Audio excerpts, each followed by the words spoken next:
Первый раз, когда Конор Макгрегор шокировал мир и по-настоящему обратил на себя внимание, случился уже в его дебютном бою под баннером UFC в апреле 2013 года. 24-летний ирландец шел на серии из 8 побед и был двойным чемпионом британской лиги Cage Warriors в полулегком и легком весах. Перейдя в главную лигу мира, Notorious сосредоточился на полулегком весе. В качестве первой проверки ему достался Маркус Бримидж. Выходец с 14-го сезона шоу TUF шел 3-0 в UFC и дрался в агрессивном боксерском стиле. Уже на 15-й секунде боя Конор припугнул соперника зрелищным уилл-киком. На 35-й секунде заметно потряс боковым, а еще через 30 секунд оформил нокаут.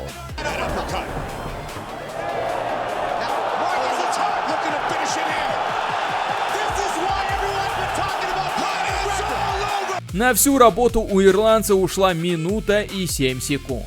Все это время Макгрегор выглядел уверенным, двигался плавно, был точным, резким и быстрым. Уже в дебютном бою он срубил бонус в $50 тысяч за выступление вечера, придя в лигу в 24 года и буквально деклассировал парня за минуту, который шел с рекордом 3-0 в UFC, такое под силу единицам.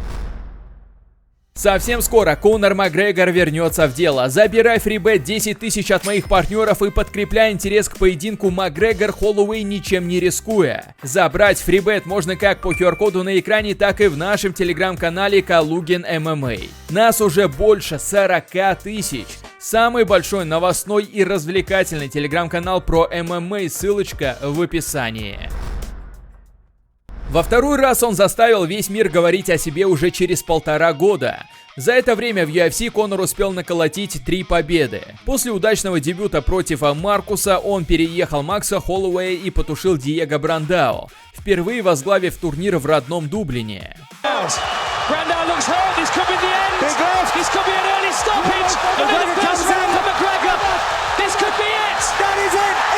Хайп вокруг виртуозного нокаутера из Ирландии стал набирать все большие обороты. Лига впервые поставила Макгрегора на номерной ивент и сразу в 3-й по значимости поединок.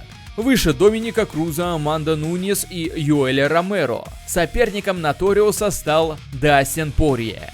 Бриллиант кратно превосходил Конора в опыте, он провел 10 боев в UFC и уже входил в топ-5 дивизиона. Именно здесь Макгрегор впервые показал то, каким эффективным оружием может быть грамотный трэш-ток. Всю неделю Конор всячески провоцировал Дастина, задевал его на пресс-конференциях, на битвах взглядов и даже просто случайно встретившись в лобби отеля.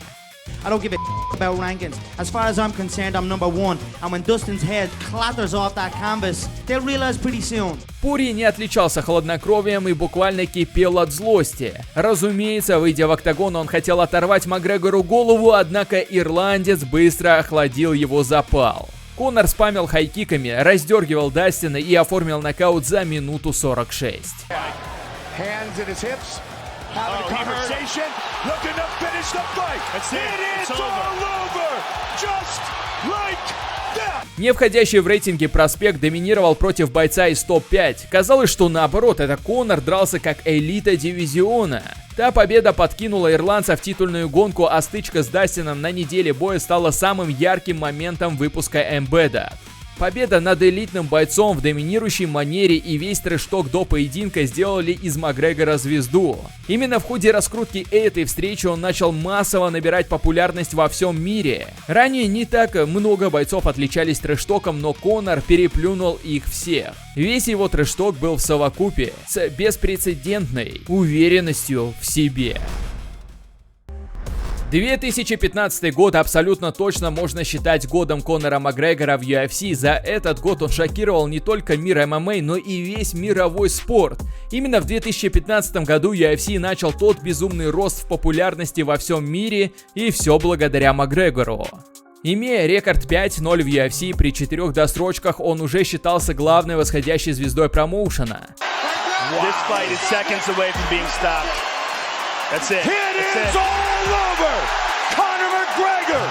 Для полноценного успеха не хватало только пояса на талии.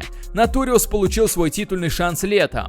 Его ждал поединок с легендой дивизиона, не знающим поражений 10 лет чемпионом Жозе Алдо. Они должны были возглавить UFC 189 на международной бойцовской неделе. Лига серьезно вложилась в раскрутку, Макгрегор и Альдо объездили весь мир с пресс-конференциями. Рио-де-Жанейро, Нью-Йорк, Торонто, Лондон и Дублин.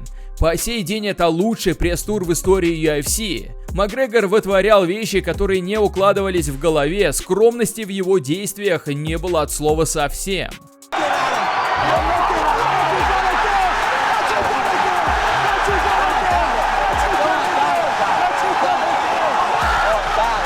Это был самый ожидаемый поединок в мире, но всего за 11 дней до турнира Жозе Алдо снялся с боя из-за травмы. Ему на замену вышел Чед Мендес. Многолетний второй номер дивизиона и очень сильный борец, который за свою карьеру не проигрывал никому, кроме Жозе Алдо. Казалось, что это катастрофа для Конора. Весь кэмп он готовился биться с одним из лучших ударников и вряд ли уделял время борьбе. А теперь ему придется иметь дело с тейкдаунами и контролем. Бой складывался именно так, как боялись фанаты Макгрегора. Мендес провел 2 тейкдауна в первом раунде и набрал почти 2 минуты контроля. Во втором раунде Чед стал еще смелее. Он перевел Конора уже на первой минуте и держал до последней. Макгрегор не мог ничего противопоставить контролю, казалось, бой ускользает от него. Ведь сопротивляясь борьбе, он устает, руки забиваются и становятся медленнее. Однако, когда до конца второго раунда оставалось 40 секунд, Ноториус воспользовался ошибкой Мендеса, вскочил на ноги и в стиле крутого парня переломил ход боя. Чед вышел на битву без лагеря, а потому быстро устал. Борьба отняла больше сил у него, чем у Конора. Новый проход в ноги Макгрегор отразил, а спустя еще 10 секунд оформил красивый нокаут у сетки. Арена просто сошла с ума от увиденного.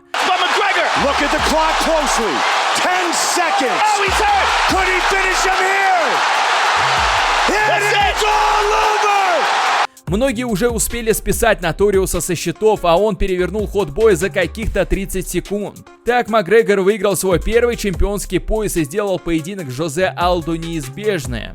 А главное, показал всем экспертам, что даже борцам не удается избежать участи быть нокаутированным. Ну и пик. Когда весь мир сошел с ума от Макгрегора, пришелся на конец 2015 года и поединок с Жозе Алдо. Кинематографичная победа над Чедом Мендесом вывела Конора на бой с доминирующим чемпионом. Жозе Алдо держал пояс UFC почти 5 лет и за это время провел 7 успешных защит. Он возглавлял рейтинг Pound for Pound и считался величайшим бойцом за всю историю полулегкого веса. Чтобы одолеть такого монстра, Макгрегор начал атаковать его задолго до стартового гонга. Еще до того, как Алдо снялся с боя из-за физической травмы, их общий пресс-тур по разным странам нанес бразильцу несколько тяжелых психологических травм. Макгрегор буквально издевался, булил легенду спорта. Он отбирал у него пояс, провоцировал разными выходками, унижал в интервью.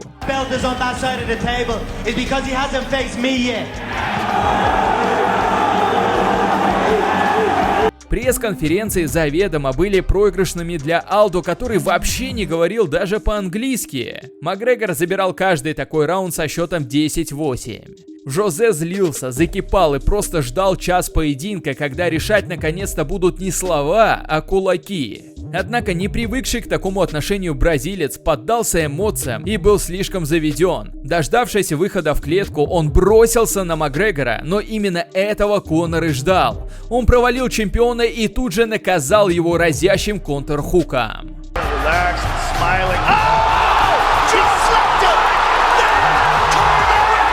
Этот нокаут за 13 секунд вошел в историю. Никто не думал, что такого зверя, как Алдо, можно остановить первым же ударом. Лучший боец лиги вне весовых категорий был уничтожен сначала морально, а затем и физически. Тот нокаут стал одним из самых известных хайлайтов за всю историю существования этого спорта. Макгрегор стал полноправным чемпионом UFC и лицом ММА во всем мире. Именно этот поединок стал пиком не только для Ноториуса, но и для всей индустрии. Боями стали интересоваться даже те, кто вообще не знал про их существование. Эта победа за 13 секунд сделала имя Макгрегора нарицательным. После этого дня каждый, кого не спроси про бои, говорили лишь одно имя – Конор Макгрегор. Став чемпионом полулегкого веса, Макгрегор замахнулся на историческое достижение. Ирландец захотел стать первым, кто возьмет пояс сразу в 2 дивизионах. Конор планировал подняться в легкий вес, чтобы отобрать титул у Рафаэля дос Аньоса. Однако бразилец получил травму ноги и снялся с боя. Ноториусу хотели найти замену, однако подходящих кандидатов среди легковесов не нашлось. Из всех доступных опций матчмейкеры выбрали Нейта Диаза. Для поединка со стоктонцем Макгрегору предстояло подняться в полусредний вес, куда Конор ни разу в жизни не заглядывал. Ноториусу пришлось экстренно менять программу весогонки. Он вышел в клетку совсем не с тем весом, с которым планировал, а потому страшно устал и потерпел первое поражение в UFC.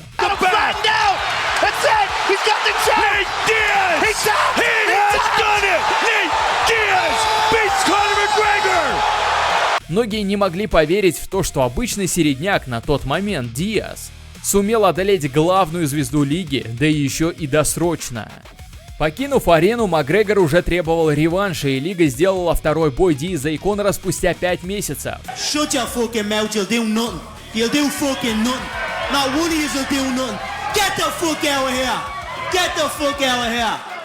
Ирландец все еще был фаворитом, но уже не таким большим. Фанаты гадали, как он решил проблему с выносливостью и сможет ли нокаутировать Нейта, который до этого за 30 боев в карьере проигрывал нокаутом лишь раз. В реванше Конор с первых минут показал, что провел грамотную работу над ошибками. Впервые он не летел вперед в поисках финиша, а работал более размеренно. Спамил лоу-киками, чего раньше никогда не делал. Даже в таком темпе Макгрегор оформил 3 нокдауна уже в первых 2 раундах. Диаз был просто обескуражен тем, что ирландец был на шаг впереди абсолютно во всем. Ноториус сиял, но фанаты знали, что главная интрига впереди. Ведь первый бой тоже начинался для Конора успешно.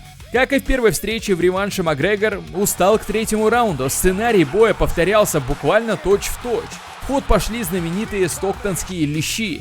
Нейт воспрял духом и стал издеваться над Маком. В 3-м отрезке Конор убегал от Диаза и еле дожил до гонга на перерыв. Но если в первом бою ирландец сломался ментально, сдался, полез в борьбу и проиграл, то здесь шокировал мир своей стойкостью и характером. Несмотря на усталость и весь понесенный урон, он находил в себе силы отвечать, хорошо попадал и, находясь под постоянным прессингом от Нейта, прошел все 25 минут достойно. Макгрегор выиграл тот бой решением большинства. Такой итог вызвал споры у многих фанатов, которые считали, что Диаз забрал все раунды с 3-го по 5-й. Но так или иначе, за свою стойкость и готовность копнуть глубоко как никогда, Макгрегор точно заслужил уважение каждого зрителя. А я напомню, что по QR-коду на экране мои партнеры дают фрибет 10 тысяч всем новичкам, либо в нашем телеграм-канале Калугин ММА, а мы продолжаем. И знаете, Макгрегор вообще один из немногих бойцов в истории, про которого можно сделать выпуск 10 раз, когда шокировал мир. Ведь ни одна из ситуаций или боев здесь даже не притянуты за уши. Следующим шоком стало историческое достижение. Когда диалогия с Нейтом Диазом была закрыта, Конор вернулся к изначальному плану по покорению легкого веса. Если изначально в такой идее многие сомневались, то после вылазки ирландца в полусредний вес его переход в легкий дивизион уже не вызывал никаких вопросов. Поясом на тот момент владел удобный для Мака ударник Эдди Альварес, который за полгода до этого отобрал титул у дос Аньоса. Sorry I'm late, I just don't give a fuck!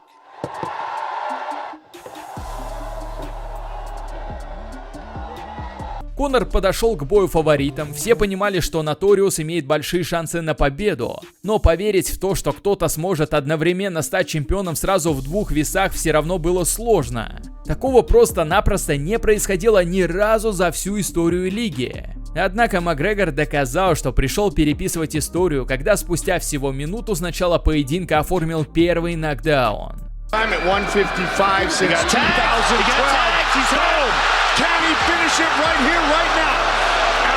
Второй случился на экваторе первого раунда. Альварес выглядел потерянным и не знал, что ему делать. Все, с чем он вышел в октагон, просто не работало. Во втором раунде доминация Конора вышла на новый уровень. Он игрался с чемпионом как с котенком, убирал руки за спину и наказывал за каждый неподготовленный выпад. Издевательский легкий бой для ирландца завершился во втором раунде. Альварес в очередной раз провалился в атаке, получил 4-панчевое комбо в ответ и закончил бой в нокауте.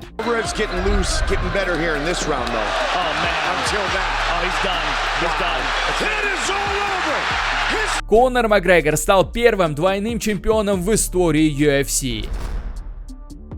Сейчас мы уже привыкли, что бойцы ММА лезут в бокс, но в те времена это было в новинку. И если мы говорим про актуальных звезд лиги, то сейчас никто не может просто взять и провести поединок в боксе, но Макгрегору удалось это сделать еще тогда.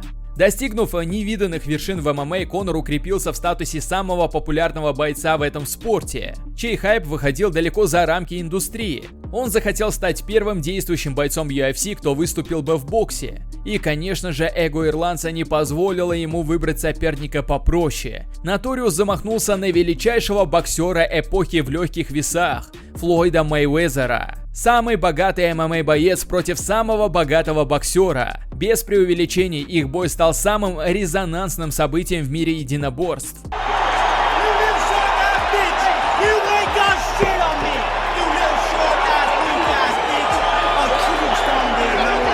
Трансляция поединка собрала 4,3 миллиона pay-per-view, что стало вторым результатом в истории бокса, уступив только поединку Мейвезер-Пакьяо. Это был дебют Конора в боксе, совершенно другая специфика боя, а Флойд был магистром этой игры. В начале боя ирландец выглядел неплохо, он занимал центр ринга, работал первым номером, был активнее и больше прессинговал. Все трое судей отдали Ноториусу первый раунд, один из трех судей отдал Маку второй и третий отрезки. Однако чудо так и не случилось. Ближе к экватору боя Конор стал уставать и замедляться. А Флойд, наоборот, только начал включаться в работу. Чем дальше заходил бой, тем сильнее выдыхался Макгрегор. И тем больше инициативу забирал Мейвезер. К 9-му раунду ирландец уже еле стоял на ногах, бензина в его баках не осталось, он держался исключительно на характере. Но даже этого оказалось недостаточно, чтобы дожить с лучшим боксером до решения судей. Макгрегор проиграл техническим нокаутом, его забили у каната в 10-м раунде. McGregor on the run, a sharp left hook, another hook, and it's over. Robert Burns says it's over. Однако, несмотря на это поражение, Конор все равно остался в плюсе. Никто из звезд ММА прежде не решался заходить на чужую территорию и драться с элитой другого спорта. Пока Макгрегор не устал, он выглядел вполне достойно, но главной наградой стал даже не фанатский респект. Ирландец за один вечер заработал около 130 миллионов долларов. Ни до, ни после Макгрегора ни один боец UFC не зарабатывал настолько большие деньги. Но, к сожалению, они изменили Ноториуса, и с тех пор мы больше никогда не видели его в праймовой форме. Вот мы и добрались до момента, когда Макгрегор начал шокировать мир, но уже в неприятном контексте. Одолев Эдди Альвареса и взяв пояс в легком весе, Конор заявил, что берет перерыв от выступлений, чтобы провести время с семьей. Возвращение затянулось, когда на горизонте возник денежный боксерский поединок с Мейвезером. При всей любви к Макгрегору, UFC не могли позволить ему тормозить сразу два дивизиона, поэтому со временем он был лишен пояса и в полулегком, и в легком весе. Вакантный титул в легком весе был разыгран на турнире UFC 223. За него должны были биться Хабиб Нурмагомедов и Эл Якуинта. Неделя перед турниром стала одной из самых безумных за все время существования лиги, и одной из главных причин тому стал именно Конор. В одном карде с Хабибом дрался друг Макгрегора Артем Лобов. Русский молот в одном из интервью позволил себе неуважительно высказаться в адрес дагестанца. Оказавшись в одном отеле, Хабиб решил поговорить с Артемом и настиг его в лобби со своей командой. Инцидент попал на камеры и разошелся в соцсетях. Увидев это, Конор уже на следующий день прилетел в Бруклин, где должен был пройти турнир, и стал искать встречи с Нурмагомедовым. Мало кто ожидал такое поведение от главной звезды лиги. Макгрегор мог отсидеться дома, ограничиться несколькими постами в соцсетях в адрес Хабиба, но ирландец проявил себя как настоящий друг. Он привез с собой 20 человек, с которыми напал на автобус, перевозивший Нурмагомедова и других бойцов того турнира. Макгрегор запустил в него грузовой тележкой, разбил окно, осколками нанес сечку Майклу Киези и до приступа напугал Роуз Намаюнас. В В тот вечер Конора задержала полиция Бруклина. Он был взят под стражу и позже был вызван в суд. Его признали виновным, но Маку удалось отделаться очень легко. Ноториус возместил весь причиненный урон и прошел 5-дневные курсы по управлению гневом. Незначительные потери, учитывая, сколько плюсов Конор получил, сам того не подозревая. Во-первых, фанатское внимание, во-вторых, укрепил за собой дерзкий образ, а в-третьих, такая стычка стала еще больше подогревать без того ожидаемый бой между Макгрегором и Хабибом. После такого их поединок стал неизбежным. Ночь турнира UFC 229 стала одним из самых тяжелых моментов в карьере Конора, а все, что произошло после боя, шокировало мир. По сей день ничего подобного в UFC не было. На пути ирландца было немало принципиальных боев, но встреча с Хабибом была самой принципиальной, и Макгрегор ее проиграл. Just tell me where, and that's it. Why you need come here, show up like you wanna fight or something like this. Нурмагомедов был в праймовой форме и являлся лучшим борцом и грэпплером в лиге. После победы с сабмишеном в 4-м раунде дагестанец перелез через клетку и совершил знаменитый прыжок орла прямо к угловым Ноториуса.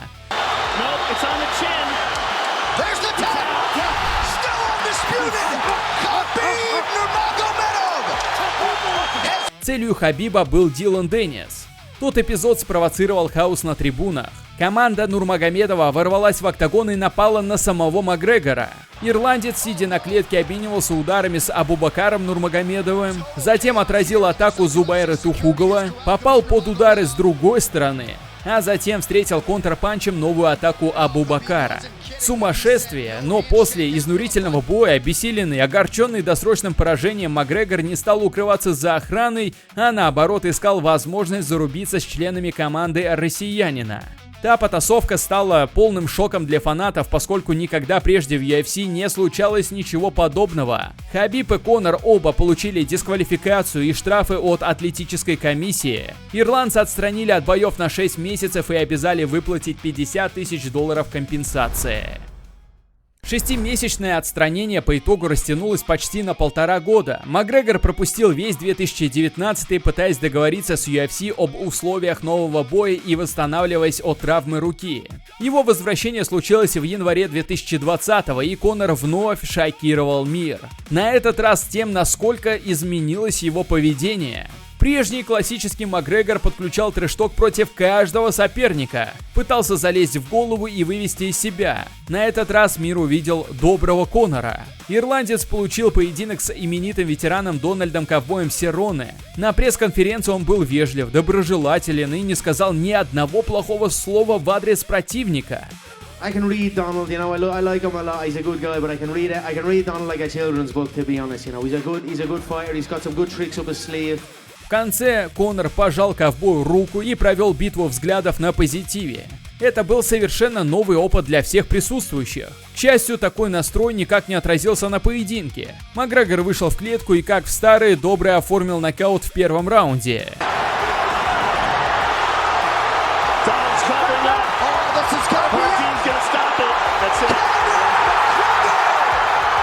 Кажется, ирландцу и самому понравился этот образ. Он сохранил его на следующий бой против Дастина Порье. Пиарил соус бриллианта, говорил, что уважает его, и все напряжение с первого боя осталось в далеком прошлом. Возможно, если бы Конор одержал победу в том бою, то образ хорошего парня закрепился бы надолго, но он проиграл нокаутом.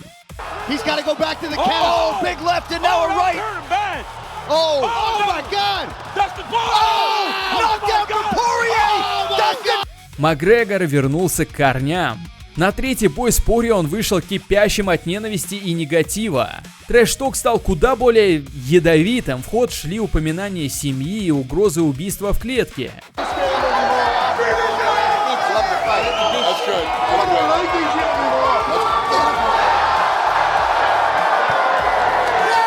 Чем все это закончилось, вы прекрасно знаете. Перелом ноги и 5 лет тишины от Макгрегора в октагоне.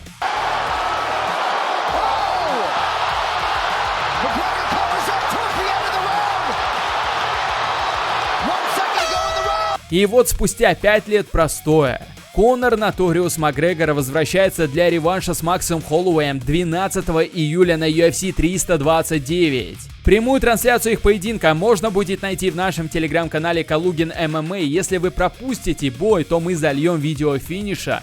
Ссылочка в описании. Пока-пока.